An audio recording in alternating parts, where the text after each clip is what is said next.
If you have a problem with your Xbox and you can't hear sound, I'm gonna teach you how to fix that.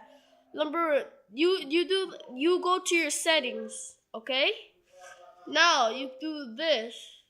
And you pick audio. You pick your audio right there. This is my audio, but yeah, when you do this, you if you guys pick this have a lot of static. So yeah, don't pick that. Don't just don't.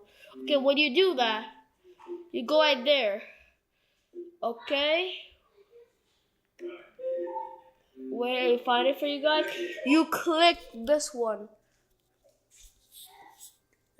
You click this one, right there.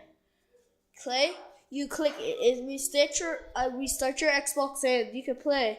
But the problem thing is half your stuff is right. But when the thing, like when you start your Xbox, you see like the Xbox logo, it say Microsoft. Well, at least you fixed it.